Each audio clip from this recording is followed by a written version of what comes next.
I love boundaries for this. They just have you ask and start to answer the question of what is in my acceptable circle and what goes in my unacceptable circle.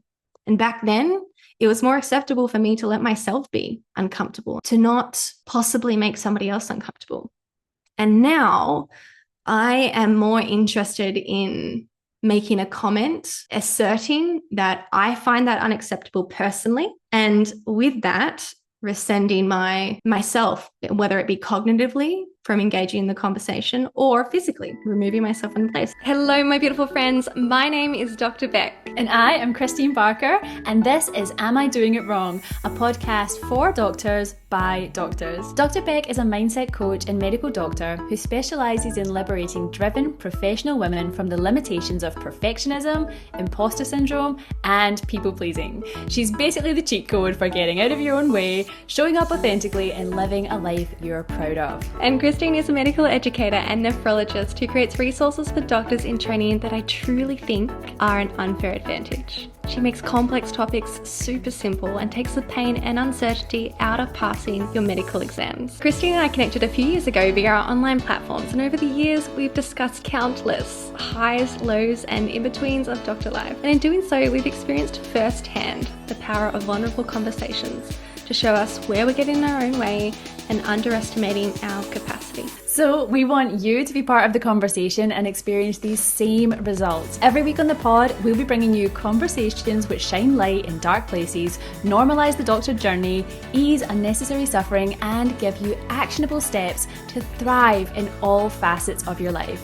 So grab a cuppa and get cozy for this week's episode of Am I Doing It Wrong? The podcast for doctors by doctors. All right, so everybody, welcome to the episode. We are bringing you not one episode, but a series, a mini series on a tool that every single doctor needs in their life. What is it, Kristeen? It is boundaries, how to understand your boundaries, how to set your boundaries in a beautiful, healthy, empowered way. And Dr. Becc is here to help us. Oh, thank goodness. I was saying to Becc, I've never been more excited in my life to do this series on boundaries because, I mean, probably you could have done this series at any time in my life and it would be relevant, but particularly right now, I've got some boundary setting to do with myself even. And so I'm super excited for this. I need this more than anyone on planet Earth. And I'm just so excited to learn from you today, Becc. So we are going to do this in a few separate episodes. In this episode, we're going to cover what is a boundary? Because this is such a commonly misunderstood concept. So, Becc, from your perspective, what is a boundary?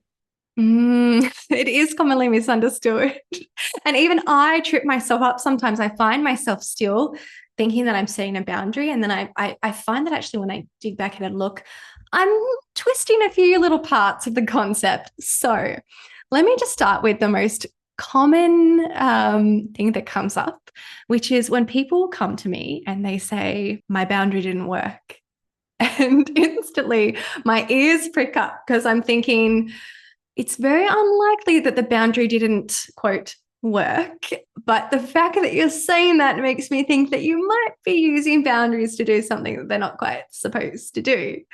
So what I'm talking about here is our tendency to try to use boundaries to control other people, right? That is, even if we sort of start off on the right foot of thinking that we're setting the boundary for ourselves and for a standard that we want to uphold in our life, it is so easy to slip into thinking more about other people than thinking about ourselves and thinking more about how we need other people to change instead of focusing on what I really train people to do, which is to change ourselves to get what we want. And I know, guys, you might not like the sound of that because goodness gracious, don't some people need to change? It's so interesting though. It's so interesting because you do want them to change their behavior as to your boundaries. So that's why this is just juicy and complicated. And yeah, so you're saying that where we go wrong with boundaries is by thinking that it's about changing the other person. And when that doesn't happen, we feel like the boundary hasn't worked or there's something wrong. So can you expand on that? So if that's where we're going wrong, like how can we do it right? How should we look at boundaries? What lens should we use? Yeah, thank you. So let's backtrack a little bit and give that definition so we can start off on the right foot with this mini series and everybody knows what we're talking about and where we're going, how boundaries are actually going to help you in your life. So I like to think about boundaries as having two components or two aspects to a boundary in my mind in the way that I teach them. And that is the boundary line itself. And then there's the consequence, what you do, what the consequence is when that boundary line is crossed. And the way that I like to help people think about where their boundary line is the same way that I same tool that I give people to think about relationships, because a lot of us like to move around the world and sort of orientate our life towards what is ideal. But those of us who have tried doing that, me included, have probably been bitterly disappointed, hurt, very sad when we find that we can't keep our life into this beautiful, lovely little circle of what is ideal. So when we set our line for our boundary, when we draw that boundary line, what goes in that boundary line, inside that boundary line, is what is safe for you and what standards you want to uphold. So the boundary line is all about you maintaining your safety and your personal standards. Now, within that circle of what maintains your safety and your personal standards is also what is ideal to you. So there's a smaller circle inside, which is, this is what's ideal in my life. This is how ideally I would like to act and how I'd like everybody else to act in this little circle over here. But truly, when it comes to the reality of our lives, we need to be a bit more flexible when we're dealing with other humans who have their own wants and needs and preferences and values and autonomy. And if we want to have any relationship at all in our lives, be it friendship, intimate, family, professional, we're going to need to be able to be a bit flexible outside of our ideal zone. So I'd like you guys to think about one big circle on a page. That's what's acceptable to you.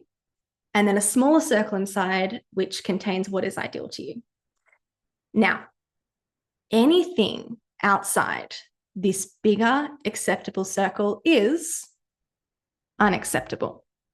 And to me, that's where I like you to think about your boundary line.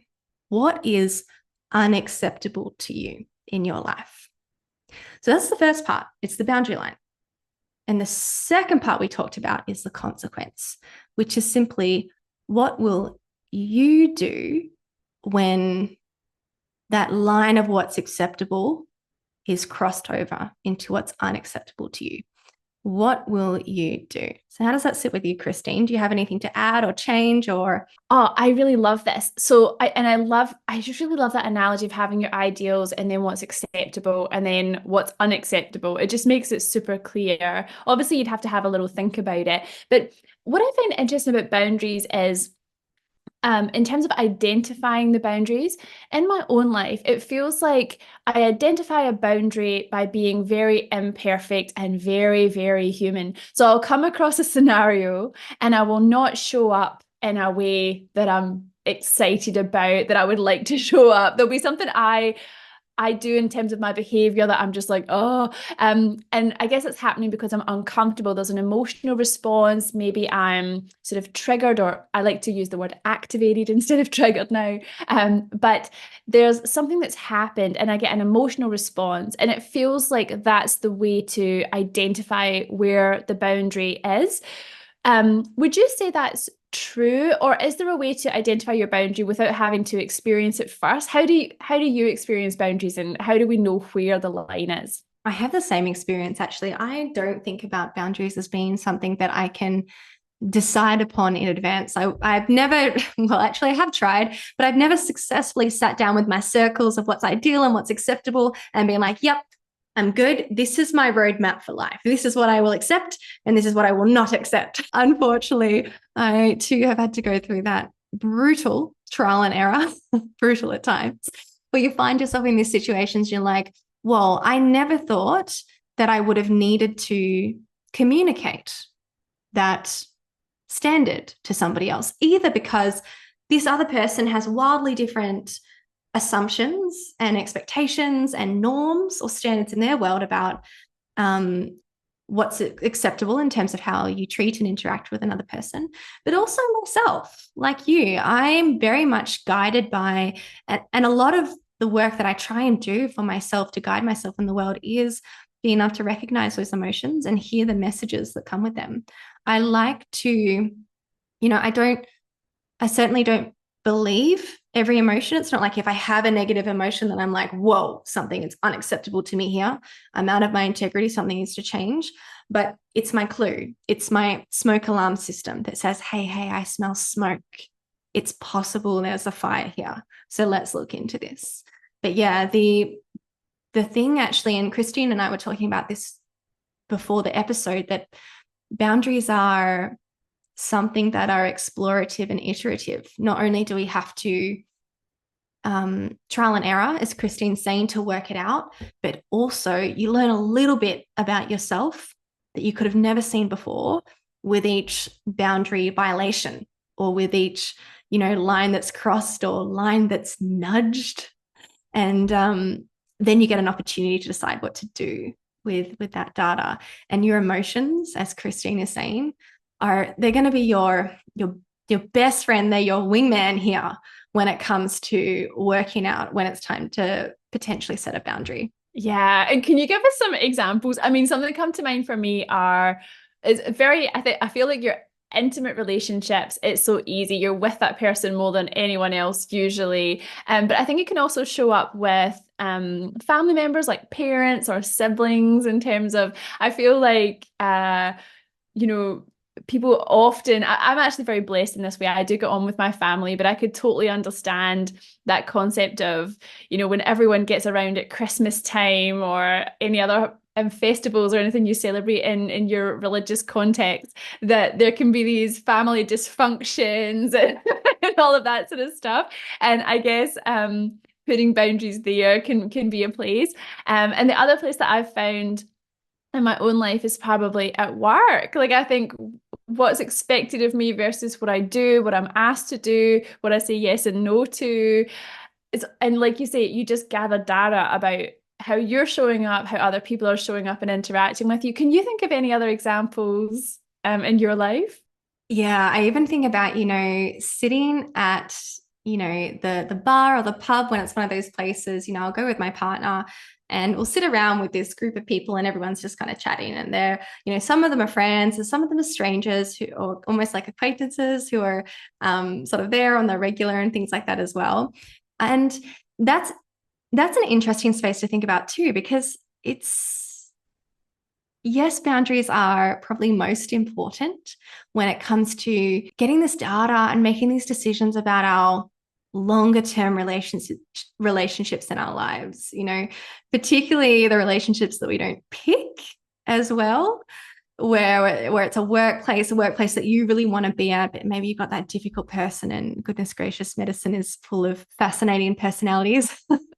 And we all may be interested in medicine and we all may be interested in patients, but there is a great diversity of value systems otherwise, and people who very strongly disagree with your value systems and things like that. So the workplace in medicine, the hospital being such a diverse place, is such a interesting and important place to be really solid on your boundaries so that you can keep showing up for yourself if you want to. But, the example of, the bar or the pub where everybody's sitting around, these people aren't like big influences in my life. That is a place that I like to explore my boundaries too and learn about myself, because I'm exposed to people who, again, have very different value sets to me. And although I'm not necessarily trying to, forge a thriving relationship with this person, it's just really good for me to sit there and notice the feelings that come up in me. Oh, why did that thing they said affect me? And is that something that I want do something about. You know, if somebody makes a comment that I find unacceptable, that goes outside of my line, that's an opportunity for me to set a boundary in the way that I show up. And again, it's not about changing the other person, but it's about how do I want to show up in that scenario. We can think about the other further end of the spectrum, which is something that I used to be very guilty of doing when I was a young woman. When I was younger than I am now. I'm in my last week of my 20s. This week, this is my last week. And I was actually thinking today, I'm so glad I you couldn't pay me enough to go back to that version of the woman I was when I was in my early 20s. I, for example, would have laughed at jokes just to keep the peace. Not even that, to make the other person uncomfortable when they'd said something that to me was unacceptable. But I'd be like, I'd have those voices in my head from, you know, over my lifetime saying, don't be so serious. Just take a joke. You know, those kinds of voices. Me back then, just laughing it off to not make the other person uncomfortable, as opposed to like, which was making me uncomfortable. I would let myself be uncomfortable. So this is something now where, you know, it's all about exploring for yourself. And I love boundaries for this.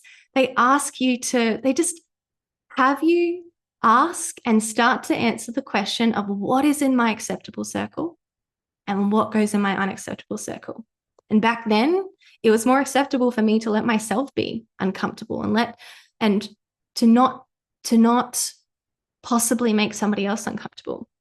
And now I am more interested in making a comment and asserting that I find that unacceptable personally.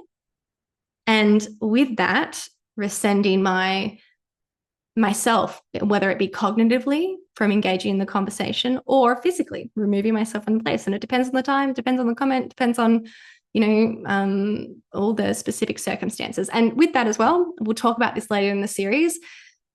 It's not a once and done for me in most cases. I like to see how people respond. I say things that are ridiculous and terrible and not what I meant at times, and I'm sure I've already done that on the podcast already. But I like to personally give people a second chance. So that's a part of like what's acceptable and unacceptable to me.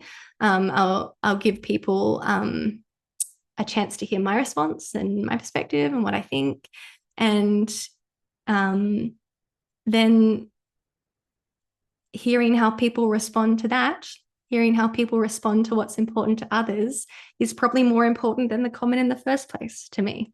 So yeah, and that's another place that I think it can be actually easier to start exploring our boundaries with people who aren't in those longer term, more permanent relationships with us. I see you nodding here, Kristeen. I feel like you've had this experience. I'm resonating so much. I resonate so much with the early 20s example and comments and making people feel comfortable. But as you were talking, I realized that, you know, there was this other, and I feel like I want to say this because I feel like some people listening will have the same experience that I've had, where people might comment on what you're eating or judging what you're eating. And I used to have, when I was younger, when I was in my teens, I used to have a kind of a restrictive eating disordery behavior. And you know, that's left me now, and I'm coming from a different place now.